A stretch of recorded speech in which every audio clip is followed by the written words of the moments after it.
Alors, bonjour, bienvenue sur cette vidéo Philo Foot. Alors ça y est, la CAN 2025 au Maroc vient de commencer. Hier, on a assisté au stade olympique de Rabat à un très beau match qui avait déjà des parfums de finale. Très beau match entre le Maroc et la Zambie qui s'est terminé sur le score de 2 buts à 2. On a vu de très belles choses hier soir, hein, très beau spectacle. D'ailleurs, la cérémonie d'ouverture a été particulièrement réussie, hein, des chants, des danses, des fumigènes, un stade presque aux 2 tiers plein, ça fait plaisir. Un match qui a tenu toutes ses promesses. J'ai écouté sur Radio Mars hier le commentaire d'après-match des joueuses qui parlaient, notamment Sakina Ouzraoui, qui parlait, voilà, ce match avait un parfum de finale, l'équipe de la Zambie est une très bonne équipe. Certaines joueuses ont dit que ce 2-2 avait presque le goût d'une victoire et que maintenant il faut aller chercher d'autres victoires, notamment contre la RDC et le Sénégal lors des prochains matchs.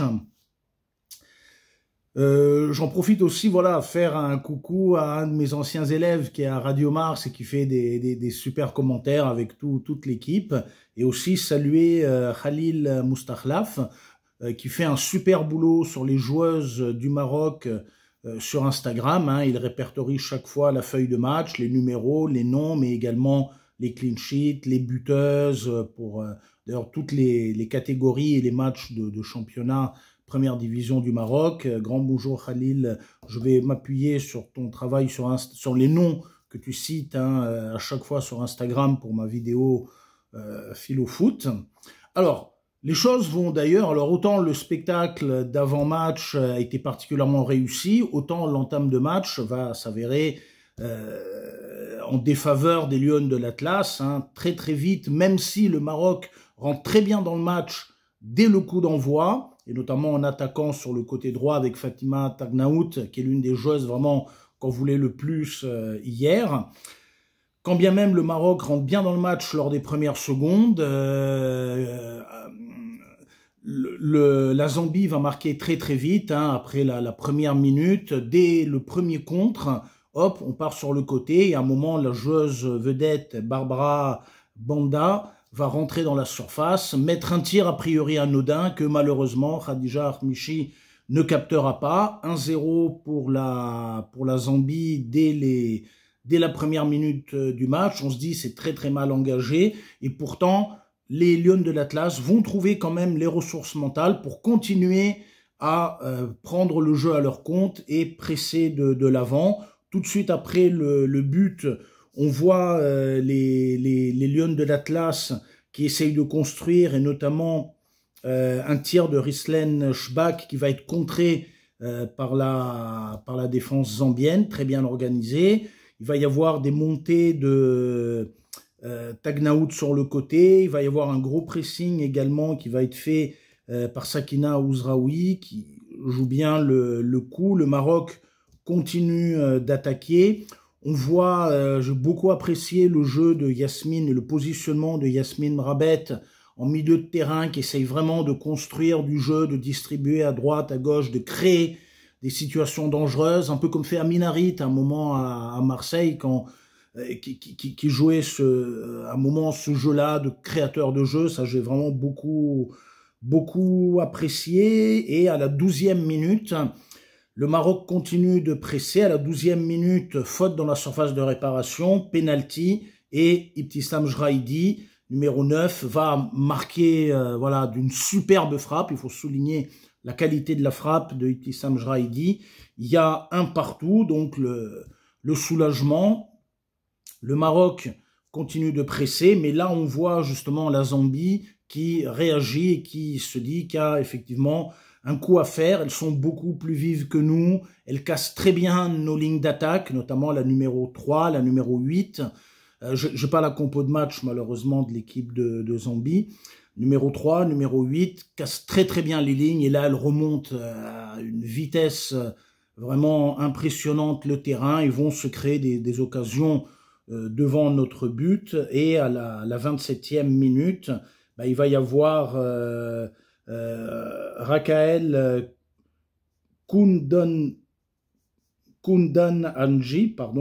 Kundananji, qui va marquer le 2-1, elle rentre dans la surface, là elle tire, Fatima Tagnaout ne peut rien, et là encore ça part d'une action sur le côté, voilà, une remontée très rapide sur le côté, on sert la joueuse zambienne qui rentre dans la surface, qui tire, et là qui laisse aucune chance à Khadija Khmichi. Il y avait un faux rythme qui était en train de s'installer et en fin de première mi-temps, les joueuses du Maroc vont presser, mais on les sent physiquement, c'est compliqué pour elles. On sent que physiquement, les joueuses zambiennes sont au-dessus. La force des Lionnes de l'Atlas, c'est les ressources mentales. Et là, à la 38e, on va voir un moment Fatima Tagnaout sur un très beau centre, mais qui n'arrive pas à mettre suffisamment la tête pour qu'il y ait le danger. On va voir une belle combinaison à la 41e entre Fatima Tagnaout, qui l'a fait au milieu à Yasmine Mrabet. Tagnaout part dans l'axe, peut-être s'attendait-elle à être resservie par Mrabet, elle préfère la faire à la numéro 2, Zineb Redouani sur le côté, elle part sur le côté, à un moment elle se retrouve enfermée, elle tire du côté et la gardienne zambienne finalement s'empare facilement du ballon. Il y a 2-1 à la mi-temps, moi j'y crois. D'ailleurs j'ai fait des vocaux sur Instagram, moi j'y crois, je me dis en deuxième mi-temps elles vont revenir à 2 partout. Physiquement c'est dur pour elles, mais mentalement j'étais convaincu qu'elles trouveraient les ressources, et notamment à la mi-temps. On sent le groupe vraiment soudé, ça fait plaisir, on sent le groupe soudé, les filles qui se motivent.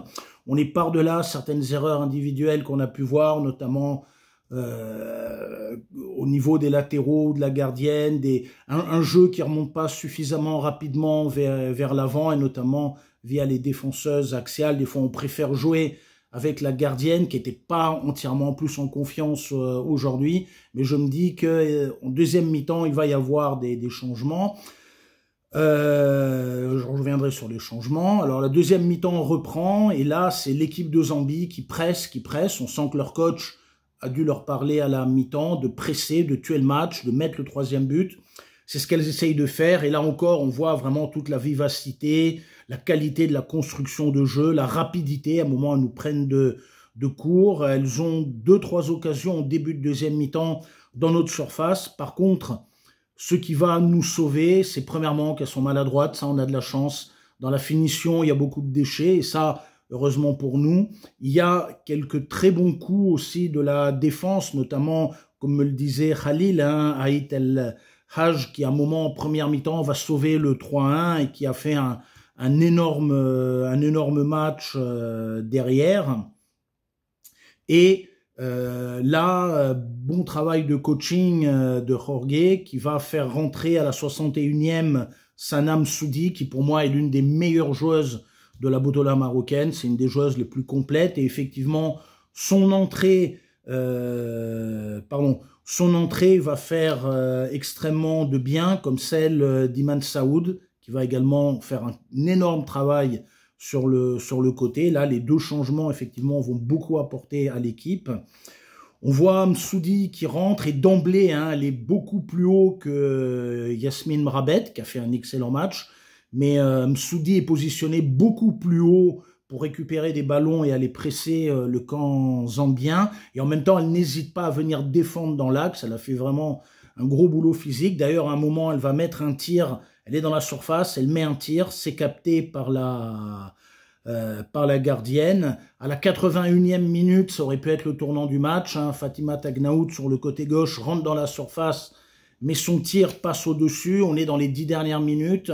Il va y avoir les joueuses du Maroc, avec les ressources mentales qu'elles ont, font le siège devant les cages zambiennes, qui elles ont beaucoup donné physiquement et qui peut-être accusent le coup. Il va y avoir un corner qui ne donnera rien, et à la 87e minute, la superbe frappe de Rislen Chebak, elle est aux abords de la surface de réparation, elle tente sa chance, voilà, elle tire, elle tente sa chance, et la balle va se loger juste en dessous de la barre transversale de la gardienne zambienne qui est prise de court. 2 buts partout, l'égalisation. Là, je me suis vraiment levé, j'ai crié, comme quoi, vous voyez, leçon fil au foot, au football, Il faut toujours tenter sa chance. Qu'est-ce qu'on a à perdre? Qu'est-ce qu'on a à perdre? Il reste 5 minutes, on est mené 2-1, on fait le siège, donc à un moment, devant la surface, c'est bien d'essayer de la jouer collectif, etc. Des fois, il faut y aller, il faut tirer, il faut tenter sa chance, ça peut ne pas rentrer. Ben là, pour Ristane Shebak, c'est rentré, c'est mérité. C'est l'une des joueuses du match, elle a fait vraiment une prestation impressionnante. Félicitations à elle, à toute l'équipe. Donc 87e minute, on marque, j'exulte, je saute, comme quelques-uns de mes voisins, je reviendrai sur le rapport au public. Il y a 2 partout. Les Zambiennes essayent de revenir, mais au niveau de la défense, c'est bien cadenassé. Et le match se termine donc sur ce score de parité, 2 buts partout. Alors on peut voir effectivement, comme je l'ai dit, certains points forts, le mental des joueuses, même si elles sont menées très vite, et qu'ensuite elles sont menées de nouveau 2-1, elles trouvent l'énergie pour revenir, pour attaquer, pour construire un jeu collectif, pour être solidaire. Ça, c'est important, être solidaire, se parler, ne rien lâcher. Et en fin de match, voilà, tenter sa chance. Ça coûte rien. Tiens, petite maxime philo foot. Il y a pire que perdre un match, c'est de ne pas avoir essayé de le gagner. Et là, elles ont essayé de le gagner. Elles ont essayé d'égaliser. Même à la fin, elles jouaient la gagne. Elles essayaient d'aller le gagner en sachant que ça peut être très dangereux. C'est là où on est pris. On essaye de gagner le match à la fin et finalement, on le perd 2-3. Ça s'est terminé 2 partout. Pour moi, c'est un bon résultat. Ça empêche aussi surtout la Zambie d'avoir 3 points. C'est ça aussi qui est important. Et si on gagne les 2 derniers matchs, ça devrait le faire. Donc, beaucoup de points forts. Au niveau des points qui sont à renforcer, le physique, j'étais étonné par certains moments, notamment en première mi-temps, un moment où on sent ça ronronne, et même on est moins vif, on est moins rapide. Voilà ce que je disais, à un moment on préfère jouer avec la gardienne qui n'est pas en confiance. Alors ça peut être une manière aussi de la mettre en confiance, mais à un moment récupérer à l'arrière et jouer rapidement de l'avant m'aurait semblé plus efficace, surtout quand on est mené 2-1. Et là il y a peut-être quelque chose vraiment du repos et revenir avec une très bonne condition physique au prochain match. Des choses également, voilà, au niveau comment dire, des choses au niveau de la rapidité, voilà, sur les côtés. Puis, à contrario, l'une des qualités, c'était vraiment le jeu collectif. On n'hésite pas à écarter, on n'hésite pas à jouer sur toute la largeur du terrain. Ça, j'ai trouvé ça très très bien, y compris revenir en arrière pour revenir, aller sur les côtés, voilà, sans qu'il y ait de pression. Ça, c'était très très très bien. L'un des beaux moments du match que j'ai trouvé, c'est lorsque les joueuses zambiennes, je les ai trouvées un moment très solidaire. Dès qu'il y a l'égalisation un partout du Maroc, hop, elles font bloc tout ensemble, les bras les unes au-dessus des autres. Et à la fin, elles sont allées saluer leurs supporters. Elles sont allées là où il y a les tribunes, saluer leurs supporters. Je trouvais ça magnifique. La coach également, il y avait également une dame... voilà, qui, je suppose, est leur coach, qui est allé aussi saluer ou une adjointe ou quelqu'un. Non, le coach est un homme. Mais il y a une dame à un moment également, peut-être de la délégation zambienne, qui allait saluer les supporters, d'ailleurs, qui se sont très bien comportés. Je suis sorti avec eux, j'ai dit bonjour. J'ai sympathisé avec l'un d'eux sur Instagram. Et j'ai trouvé ça super à la fin du match. Peut-être que lors des prochaines rencontres, alors je ne veux pas, il n'a encore aucune leçon à donner, etc. Mais peut-être qu'on verra lors du prochain match les joueuses du Maroc faire un tour d'honneur. Hein. Alors, on les a vus à un moment, il y a Fatima Tagnaout notamment, clin d'œil à la tribune 2 ou les tribunes centrales, mais côté là où il y a le banc de touche. Il y a d'autres tribunes, hein, la 2, la 4, la 6, la 12 où j'étais, la 13, la 27, etc. Peut-être qu'on verra lors des prochaines rencontres les joueuses du Maroc venir à la rencontre de leur public. Il y avait du monde, alors il y avait des gens qui sont partis à 15-10 minutes de la fin et parfois en bloc. Ça, parfois c'est un peu gênant. Moi, j'avais des gens devant moi qui faisaient des photos avant de rentrer dans le truc. Mais il y a quand même du monde qui est resté à la fin. D'ailleurs, il ne fallait pas partir avant la fin. L'égalisation 87e. Et par contre, il n'y a pas eu un public à un moment qui scande. Bon, il y a eu un public gentil qui pousse, etc. Mais on n'est pas encore, vous voyez, j'étais allé voir il y a 2 ans les phares contre le Raja au complexe Moulay Abdallah. On n'est pas dans ce type de ferveur, d'ivresse, d'enthousiasme du public. Et ça, c'est dommage. Moi, à un moment, je m'étais retrouvé à certains moments être seul à crier comme ça dans la tribune plutôt calme. voilà, à un moment je disais, voilà, là, fais-la, n'hésite pas à la passer, là, sur la 20, qui est seule sur le côté, je m'enthousiasmais, bah, comme je m'enthousiasme quand je coach nos lémuriennes, l'équipe féminine, collège et adulte du lycée Descartes. Là, je m'enthousiasmais un peu, j'étais un peu seul, et à la fin, oui, on fait des selfies, etc., mais il n'y a pas eu comme les supporters des Phares ou du Raja ou du Wydad ou du Mas ou d'autres clubs, ou comme les supporters de Safi peuvent le faire, notamment lors de la demi-finale ou de la finale de la Coupe du Trône. Il n'y a pas eu ça, et en même temps, les joueuses du Maroc, c'est fini, on se congratule entre joueuses, etc., staff, peut-être des bonjours aux familles dans les tribunes, et après on rentre, alors que les joueurs zambiennes ont couru vers leur public et ont fêté ce match nul. Peut-être on verra des choses, je dis bien, je n'ai pas de leçons à donner, ou etc. Je dis bien, c'est des choses qui, moi, en tant que supporter, je peux voir, et j'essaye de réfléchir philosophiquement là-dessus. Lors des quarts ou des demi, je pense que le Maroc, au niveau des ressources mentales, elles les ont sur le terrain, mais peut-être que les ressources mentales seront encore décuplées avec un public en liesse qui encourage son équipe, et des joueuses qui, à un moment, en fin de match aussi, le leur rendent bien. Les supporters, c'est aussi l'âme, je veux dire, d'une équipe, d'un stade, etc. Imaginez des stades aux trois quarts vides lors de certaines rencontres avec l'équipe nationale du Maroc, ça serait dommage. Voilà, c'est juste une réflexion philo-foot sur le rapport d'une équipe, et là je ne parle pas que des joueuses, je parle d'un staff, de chargés de com, de gens de la fédération. Quel rapport on veut des joueuses de l'équipe nationale féminine du Maroc avec le public présent. Il y avait des joueuses du WAC, je les salue amicalement, des gens du FUS, il y avait Mehdi El Kaïchouri, que je salue amicalement, qui était là aussi, et d'autres joueuses également, ou joueurs, ou supporters, que je connais peut-être. Oui, il y avait Ahmed, à qui je passe le bonjour également. Bon, je vais aller aux autres rencontres, hein. J'ai pris mes billets. Demain, je vais aller voir, enfin aujourd'hui, pardon, je vais aller voir Nigeria-Tunisie, hein. Bon courage aux deux équipes. Un bonjour, Yanouhela qui joue dans l'équipe tunisienne, la joueuse de Berkane, je lui souhaite bonne chance. Le Nigeria aussi est une très très belle équipe qui, comme me l'a rappelé Khalil, l'a gagné 9 fois, la CAN. Hein. Khalil Moustakhlaf, hein, faut voir son site Instagram pour les statistiques. Elles sont vraiment très très bonnes. Et on va assister à de belles rencontres. Il y a d'ailleurs une de nos joueuses des Lémuriennes qui est tunisienne et qui sera aujourd'hui, je la salue amicalement, c'est une collègue de travail très sympathique et qui est une très bonne numéro 9 au foot. Hein. Elle tire souvent sur le poteau, mais elle marque aussi de très jolis buts. Je la salue amicalement. Et bien sûr, je vais aller voir les autres matchs des Lions de l'Atlas contre la République du Congo et le Sénégal. Et j'espère qu'on finira premier et qu'après, on gagnera la CAN. Pour ça, il y a beaucoup de boulot. Et il faudra vraiment un public derrière pour soutenir les Lions de l'Atlas. Et ça, ce n'est pas spontané. Ça se travaille socialement avec justement les efforts de tout le monde. Bonne chance aux Lions de l'Atlas. J'espère que vous irez au bout. Et rendez-vous au prochain match contre la République du Congo.